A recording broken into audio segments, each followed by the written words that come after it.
Simon is the partner and UK head of literary at the WME Entertainment Agency. Fire away, Simon, our last. Thank you. It's always great following an American. That's so easy as a Brit. I didn't want to be outdone, but Jamie, I'm also reminded Eno said, history is changed by people who get pissed off. I think that's a good thing we should all remember. I went to Web Summit in Dublin 2 weeks ago. There were 10,000 people there from about 100 countries, and there were 900 startups exhibiting at the event. As a literary agent who's been knocking around the publishing world for about 20 years, it was a bit of an eye-opener, because what fascinated me most was there I was standing in this world where ideas were really, really vulnerable. Many were going to fail to get beyond that early stage, let alone attract funding.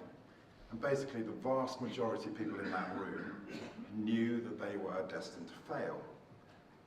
And here's the main thing for me.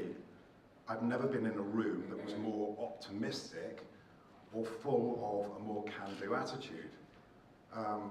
Failure was obviously not something to be embarrassed about in that culture, and it was something that people do as part of the learning curve, and often sharpens ideas and leads them on to success. The tech industry is still really young, and it doesn't have that embedded history. And it's a culture where people move around, they form partnerships really freely, and they swap ideas. Now, if you compare that to the publishing world, where people are in jobs, often the same jobs, for 20, 30, 40, 50 years on a conveyor belt going from Frankfurt to London Book Fair and back. And I think, actually, we're in an industry where our collective history can sometimes get in the way of progress.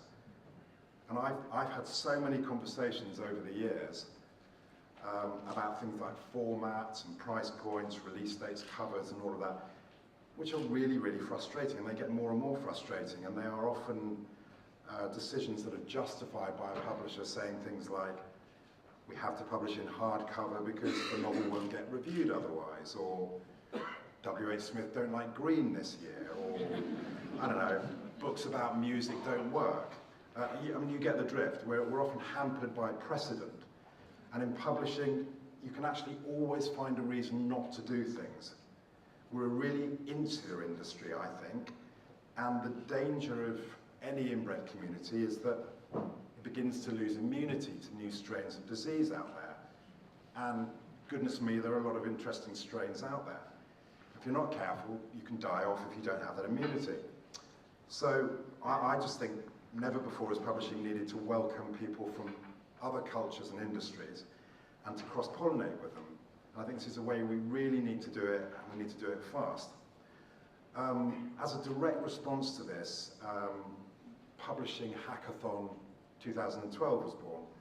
It was organised by the Perseus Books Group, and it was sponsored by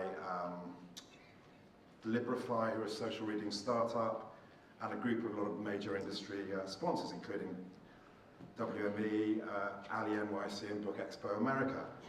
Just to give you a quick bit of background about how it worked. There were 200 people turned up on the day. They formed into 30 teams. A lot of these people didn't know each other before they arrived. They worked for 32 hours straight, and they came up with new approaches to the challenge that was set to them. And that was about discoverability. We ended up with 6 finalist teams, and then they had 13 days to sharpen these pitches by getting feedback from publishers and mentors. And then they went off to Book Expo and presented to a panel of judges, which included publishers, VCs, and tech companies. There was a top prize, I think, of $10,000, and they had a pitch meeting with the CEO of WME, Ari Emanuel. What was really inspiring was that the winning team were actually a group of people who had never met before the time they turned up at Hackathon on the first day. Their idea, they brainstormed an idea that was, they ended up creating this wonderful site called Evoke, and the idea was it aimed to allow readers to discover books that they might like based on characters that they already felt an affinity with.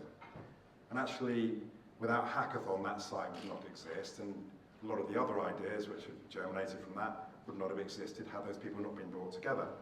So my idea is we bring Publishing Hackathon here, and we get the tech communities of the UK, and we set them loose on something that can move our industry forward, and that would help us engage a whole new group of readers who will be the next generation of book buyers. Perseus have shared all the infrastructure about how this might work, and I've got some ideas of how it could work in our culture. But I'm a bit of a fraud up here, because what I don't have is the one big idea, the one big question to sit right at the centre of it.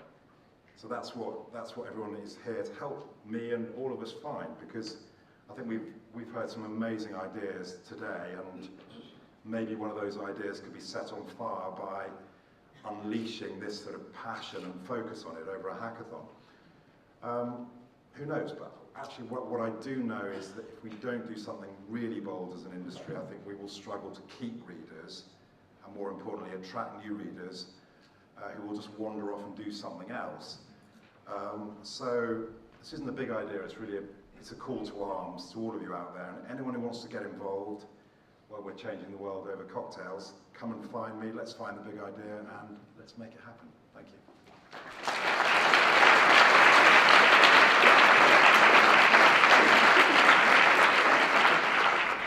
Thank you very much, everybody. Now, do I have time to take a few questions? We've got 10 minutes. Excellent. We've bought ourselves 10 minutes. Fantastic. So I'm just going to throw it out to the floor now to ask the panel anything you like about those ideas or anything else. Does anyone have a question?